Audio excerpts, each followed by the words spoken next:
오늘 우리가 함께 볼 말씀은 민수기 1장 20절부터 46절까지 말씀입니다. 민수기 1장 20절부터 46절까지 말씀 우리 함께 교독하도록 하겠습니다. 이스라엘의 장자 르우벤의 아들들에게서 난 자를 그들의 종족과 조상의 가문에 따라 20세 이상으로 싸움에 나갈 만한 각 남자를 그 명수대로 다 계수하니 르우벤 지파에서 계수된 자는 46,500명이었더라. 시므온의 아들들에게서 난 자를 그들의 종족과 조상의 가문에 따라 20세 이상으로 싸움에 나갈 만한 각 남자를 그 명수대로 다 계수하니 시므온 지파에서 계수된 자는 59,300명이었더라. 갓의 아들들에게서 난 자를 그들의 종족과 조상의 가문에 따라 20세 이상으로 싸움에 나갈 만한 자를 그 명수대로 다 계수하니 갓 지파에서 계수된 자는 45,650명이었더라. 유다의 아들들에게서 난 자를 그들의 종족과 조상의 가문에 따라 20세 이상으로 싸움에 나갈 만한 자를 그 명수대로 다 계수하니 유다 지파에서 계수된 자는 74,600명이었더라. 이사갈의 아들들에게서 난 자를 그들의 종족과 조상의 가문에 따라 20세 이상으로 싸움에 나갈 만한 자를 그 명수대로 다 계수하니 이사갈 지파에서 계수된 자는 54,400명이었더라. 스불론의 아들들에게서 난 자를 그들의 종족과 조상의 가문에 따라 20세 이상으로 싸움에 나갈 만한 자를 그 명수대로 다 계수하니 스불론 지파에서 계수된 자는 57,400명이었더라. 요셉의 아들 에브라임의 아들들에게서 난 자를 그들의 종족과 조상의 가문에 따라 20세 이상으로 싸움에 나갈 만한 자를 그 명수대로 다 계수하니 에브라임 지파에서 계수된 자는 45,000명이었더라. 므낫세의 아들들에게서 난 자를 그들의 종족과 조상의 가문에 따라 20세 이상으로 싸움에 나갈 만한 자를 그 명수대로 다 계수하니 므낫세 지파에서 계수된 자는 32,200명이었더라. 베냐민의 아들들에게서 난 자를 그들의 종족과 조상의 가문에 따라 20세 이상으로 싸움에 나갈 만한 자를 그 명수대로 다 계수하니 베냐민 지파에서 계수된 자는 35,400명이었더라. 단의 아들들에게서 난 자를 그들의 종족과 조상의 가문에 따라 20세 이상으로 싸움에 나갈 만한 자를 그 명수대로 다 계수하니 단 지파에서 계수된 자는 62,700명이었더라. 아셀의 아들들에게서 난 자를 그들의 종족과 조상의 가문에 따라 20세 이상으로 싸움에 나갈 만한 자를 그 명수대로 다 계수하니 아셀 지파에서 계수된 자는 41,500명이었더라. 납달리의 아들들에게서 난 자를 그들의 종족과 조상의 가문에 따라 20세 이상으로 싸움에 나갈 만한 자를 그 명수대로 다 계수하니 납달리 지파에서 계수된 자는 53,400명이었더라. 이 계수함을 받은 자는 모세와 아론과 각기 이스라엘의 조상의 가문을 대표한 12지휘관이 계수하였더라. 이같이 이스라엘 자손이 그 조상의 가문을 따라 20세 이상으로 싸움에 나갈 만한 이스라엘 자손이 다 계수되었으니 함께 읽겠습니다. 계수된 자의 총계는 60만 3,550명이었더라. 아멘. 본문을 계속 반복해서 읽으니까 외울 것 같습니다. 그렇죠, 여러분? 이집트에서 나온 히브리 민족 이스라엘 자손들은 3개월 출애굽한 지 3개월 만에 시내 광야 시내산에 도착을 하게 되죠. 거기서 하나님과 언약을 맺고요, 율법을 받게 되고 성막을 세우게 됩니다. 성막을 짓게 되는데 출애굽한 지 2년이 된 해, 2년째 되던 해 첫째 달 초하루에 성막을 완성하고 세우게 됩니다. 그리고 그로부터 한 달 후 오늘 본문에 나오는 것처럼 둘째 달 첫날에 하나님이 모세에게 인구 조사를 하라라고 말씀을 하세요. 그래서 어제 본문이었던 민수기 1장 2절부터 4절까지 말씀을 보면은 이스라엘 자손 온 회중의 남자의 수를 각각 세게 되는데 그들의 종족별, 조상의 가문별에 따라서 그 명수를 계수하라라고 말씀을 하십니다. 20세 이상으로 싸움에 나갈 만한 모든 자를 다 진영별로 계수하라라고 말씀하시는데요. 그리고 각 지파의 가문별로 우두머리 한 사람씩을 세워서 모세와 아론을 돕게 하라 말씀하셨습니다. 그리고 각 지파의 가문별 우두머리가 누가 세워질지를 하나님께서 말씀해 주시고요. 그리고 1장 18절부터 19절까지 내용을 보면은 이 사람들을 데리고 온 회중을 불러서 각 종족과 가문에 따라서 20세 이상의 남자의 이름을 자기 계통별로 신고하게 하여서 계수를 하게 됩니다. 그리고 그 계수의 결과가 오늘 본문 20절부터 46절까지에 나오는 내용들입니다. 장자 르우벤 지파를 시작으로 납달리 지파까지 20세 이상으로 싸움에 나갈 만한 남자의 숫자를 세웠을 때 그 결과들이 쭉 나오죠. 르우벤 지파는 46,500명, 시몬 지파는 59,300명 등등등 해서 납달리 지파까지 53,400명까지 계수가 되고요. 그렇게 해서 이스라엘 자손 중 20세 이상으로 싸움에 나갈 만한 남자의 숫자가 총 얼마라고요? 60만 3,550명으로 계수가 됩니다. 출애굽기 12장에서 출애굽을 하던 이스라엘 백성들의 숫자가 장정이 60만 정도였다라는 말씀이 있거든요. 그리고 출애굽기 38장 26절에서도 20세 이상의 남자의 숫자가 계수가 되는데 정확하게 같은 숫자입니다. 60만 3,550명.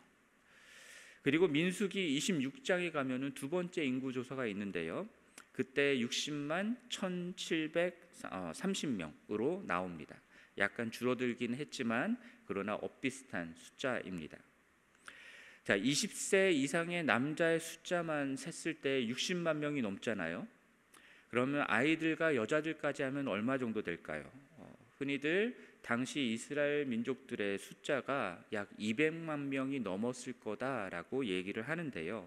어마어마하게 많은 숫자입니다. 여러 가지 면들을, 현실적인 면들을 볼 때에 200만 명의 숫자의 사람들이 이렇게 이동을 한다라는 게 비현실적이다라고 보는 견해들이 많고요. 그래서 그 정도는 안 됐을 것이다, 그거보다는 적었을 것이다 라고 말을 하면서 이제 오늘 우리가 보았던 이 계수된 숫자들을 좀 다르게 설명하고자 시도하는 그런 견해들이 많이 있는데요. 그런데 어느 것 하나 확실한 근거를 가지고 이야기하지는 않습니다.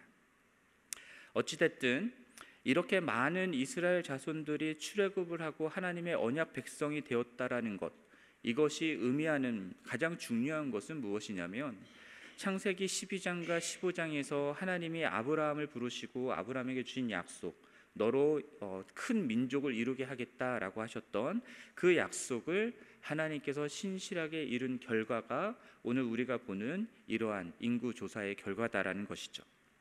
그럼 오늘 본문 내용으로 다시 돌아와서 우리가 생각해 봐야 할 것이 있는데, 이것이 무엇이냐면 하나님은 도대체 왜 이 싸움에 나갈 만한 20세 이상의 남자들을 계수하라라고 명령을 하신 것일까라는 점입니다. 왜 그러셨을까요? 이유는 단순하죠. 곧 전쟁을 해야 되니까. 그렇죠, 여러분? 오늘 본문의 인구조사를 시작하고 약 20일 후에 둘째 해, 출애굽 후 둘째 해, 둘째 달 스무날에 이스라엘 자손들은 시내 광야를 출발해서 바란 광야 가네스까지 나아가게 됩니다. 자, 신명기 1장 2절에서 시내 광야에서 가데스 바네아까지의 거리가 얼마인가라고 나와 있냐면 10하룻길이라고 나와 있습니다. 그러니까 10하룻길만 가면은 이제 곧 가나안 땅으로 들어가게 되고 가나안 땅을 정복하기 위한 전쟁을 시작해야 된다라는 것이죠. 그런데 이스라엘 백성들이 거기서 가데스 바네아에서 정탐꾼들을 보내죠. 그리고 그들의 보고를 들은 후 이스라엘 자손들이 하나님께 원망을 하게 되고 가나안 땅에 들어가기를 거부하게 됨으로써 그로써 40년 동안 다시 광야로 돌아가 광야 생활을 하게 되는 일이 일어난 것입니다. 만약 이스라엘 자손들이 그때 하나님의 약속을 믿고 가나안 땅에 들어갔다면 오늘 본문의 20세 이상의 싸움에 나갈 만한 남자들은 모르긴 몰라도 2, 3주 안에 바로 전쟁을 시작해야 하는 그런 상황이었을 것입니다. 이들이 얼마나 잘 훈련된 군인들인지는 잘 모르겠지만 당시로 봤을 때 60만 명의 대군을 가지고 있다라고 하는 것은 상식적으로 생각해 볼 때에 엄청나게 전쟁에서 유리했을 것 같아요. 숫자로만 밀어붙여도 얼마든지 이길 수 있는 숫자였을 것 같습니다.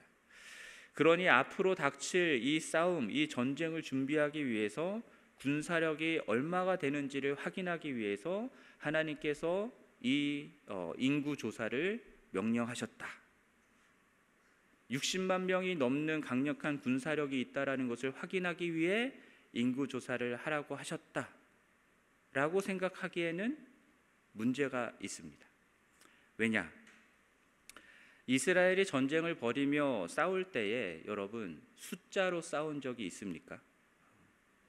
숫자가 아니라 이스라엘 군대와 하나님이 함께 하신다, 하나님이 그들을 위해서 싸우신다라는 것 때문에 이들은 전쟁에서 늘 이길 수 있었던 것이었습니다.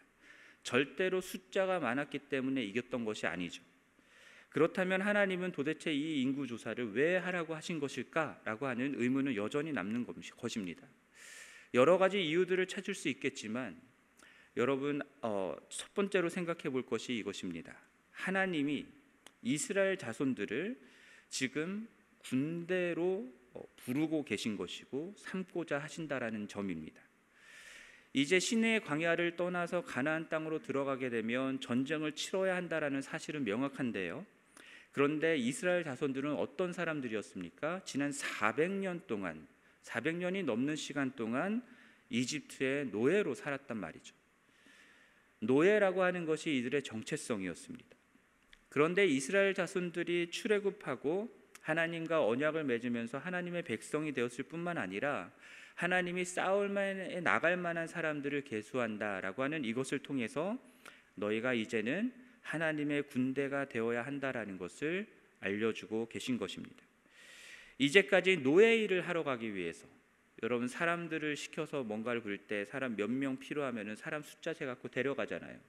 그런 것처럼 노예 일을 하기 위해서 카운트 되었던 그러한 이스라엘 자손들이었는데 지금은 오늘 본문에서부터는 하나님이 주신 땅을 차지하기 위해서 전쟁을 해야 하는 하나님의 군대로서의 카운트가 되는 것입니다.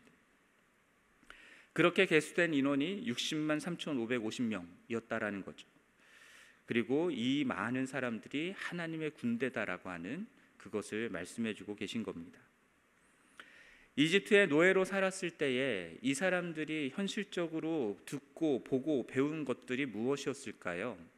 특별히 전쟁과 관련해서 전쟁에서 이기려면 이집트와 같은 제국의 강력한 군사력이 있어야 한다라는 것들을 배웠을 것입니다. 그러나 이제 이들은 하나님의 백성이 될 뿐만 아니라 하나님의 군대가 되어서 이제 하나님의 전쟁을 해야 되는 데 있어서는 너희들은 숫자로 싸우는 것이 아니라 하나님과 함께하는 것, 그것을 통해서 싸우는 것이고, 그리고 하나님과 함께하기 위해서 너희들에게 필요한 것은 무엇이냐면 하나님의 말씀에 순종하는 것이다라는 것들을 배워야 했었습니다. 사실 이들은 이러한 배움의 시간이 넉넉하진 않았습니다. 부족했던 것 같습니다. 그랬기 때문에 우리가 잘 아는 것처럼 민수기 14장으로 가면은 이 정탐꾼들의 보고를 받고서 하나님을 원망하고 싸움을 하지 않기로 결단을 하게 되죠. 불순종하게 되는 겁니다. 그러한 이스라엘이 앞으로 40년 동안 광야 생활을 하게 될 것이라는 말씀을 들었을 때 그들이 어떻게 반응을 하냐면 하나님의 말씀을 받아들이지 않아요. 이들은 또다시 자기의 뜻대로 아말렉과 그리고 산간지대에 거주하는 가나안인들과의 전쟁을 치르게 됩니다. 하나님이 말씀하지 않은 대로 자기들이 뜻하는 대로 전쟁에 나갔을 때 당연히 이들은 패배하게 되죠. 이들에게는 여전히 60만 명의 군대가 있었습니다. 하지만 이들은 패배하는 거예요. 그 패배의 이유가 무엇이겠습니까?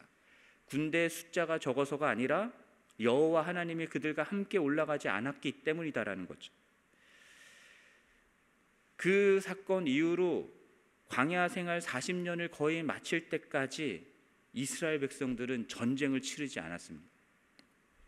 40년 광야 생활을 거의 마칠 때쯤 되어서야 가나안 땅으로 들어가게 될 즈음에서야 전쟁을 하고 이겼다라고 하는 그런 기록들이 나오죠. 가나안 땅에 들어가서도 여러분 첫 번째 전쟁이었던 여리고성 전쟁을 어떻게 이겼습니까? 이스라엘 백성들이 60만 명의 군사력 때문에 이겼습니까? 아니죠. 하나님이 말씀하신 대로 순종하였을 때에 이들은 하나님이 함께 하시기에 이겼던 것입니다. 근데 그 다음 전쟁이었던 아이성과의 전쟁은 어떠했습니까? 군사력이 부족해서 이들이 패배했습니까? 아니죠. 아간이 불순종했기 때문에 패배했던 것입니다. 이 모든 것들이 말해주는 것이 무엇입니까? 하나님의 군대의 전쟁은 숫자에 달려있는 것이 아니다라는 거죠. 그들의 전쟁이 얼마나 익숙한 사람이고 얼마나 잘 훈련된 군사인가 이거에 달려있는 것이 아니라 하나님께 달려있는 것이고 하나님께 순종하는 것에 달려있다라는 것을 이 하나님의 군대는 분명히 깨달아 알았어야 했던 겁니다. 싸움에 나갈 만한 사람이라고 하는 이 의미를 생각할 때에 그냥 육체적으로 피지컬리 싸울 수 있는 사람, 나이가 20세 이상의 건장한 육체를 가진 사람이니까 싸울 수 있다, 이거를 말하려고 하는 게 아니라 사실상 성경에서는 하나님의 말씀에 순종할 줄 알고 그래서 눈에 보이는 현실에 두려워하지 않고 하나님이 가라 하시면 가서 싸우는 사람들, 그렇게 하나님의 말씀에 순종함으로 하나님과 함께하는 그것을 통하여 싸우는 사람들, 그 사람들이다라는 것들을 우리가 깨닫게 됩니다. 이것은 오늘날 살아가는 우리들에게도 동일하게 적용되는 것입니다. 죄의 종로로 타던 우리를 하나님께서 예수 그리스도를 통하여 구원하여 주셨습니다. 그러나 단순히 우리가 구원받은 하나님의 자녀로서 이제 천당 간다, 이것을 위해서만 우리를 구원해 주신 것이 아니라 이제부터는 구원받은 하나님의 자녀요 백성으로서 살아갈 뿐만 아니라 동시에 어떻게 살아야 되는 것입니까? 이제부터는 이 세상을 살아가면서 숱하게 부딪히게 될 영적인 전쟁을 거치면서 그러한 싸움들을 싸우는 사람으로서의 삶을 살아가야 된다라는 거죠. 그 싸움 속에서 하나님을 의지하고 하나님에 순종하면서 하나님과 함께하기에 승리하는 자들이 되어야 된다라는 거예요. 더 이상 이집트에서 노예살이 하던 것처럼 강력한 세상 제국이 주는 그러한 혜택들을 누리는 것에 만족하는 게 아니라 그러한 세상 가운데서 배웠던 논리와 방식을 따라서 전쟁하는 사람들이 아니라 숫자와 규모가 아니라 하나님의 말씀에 순종하고 하나님이 함께 하시는 것을 통해 승리하는 삶을 살아가는 그러한 하나님의 군대로서 우리가 부르심을 받았다라는 것입니다. 그러한 의미에서 여러분들은 하나님의 군대의 정체성을 가지고 살아가고 계십니까? 아멘 하셔야죠.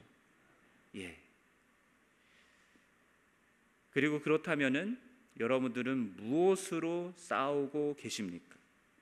숫자입니까? 하나님입니까? 한국교회가 부흥을 경험하면서 자랑하고 했던 것이 무엇입니까? 숫자였습니다. 어디를 봐도 교회가 보이고 교회 십자가가 보이고 한국의 기독교인의 숫자가 25%까지 간다라고 하는 그것들을 자랑을 했었습니다. 자랑할 만하죠. 자랑할 만합니다. 그러나 교회가 숫자가 많다라는 것, 그것만으로 싸울 수 있는 게 아닙니다. 그것으로 만족해서는 안 되는 거예요. 예배드리는 사람들의 숫자가 많아진다라는 것을 우리는 기뻐할 수 없습니다. 단순히 싸움에 나갈 만한 사람들이 많다, 그냥 교회에 참석하는 사람들, 예배 참석하는 사람들이 많다, 이것만이 중요한 것이 아니라 우리 눈앞에 있는 적이 세상이 얼마나 강력한지 상관없이 하나님이 가서 싸우라 하면 맞서 싸울 수 있는 사람들이 필요한 겁니다. 하나님 그들 앞에서 우리가 메뚜기와 같이 작아 보일지라도 하나님이 그 땅을 주셨다라고 말씀하면 그 약속의 말씀을 붙들고 나아가서 싸워서 취하는 싸울 만한 사람들이 필요한 것입니다.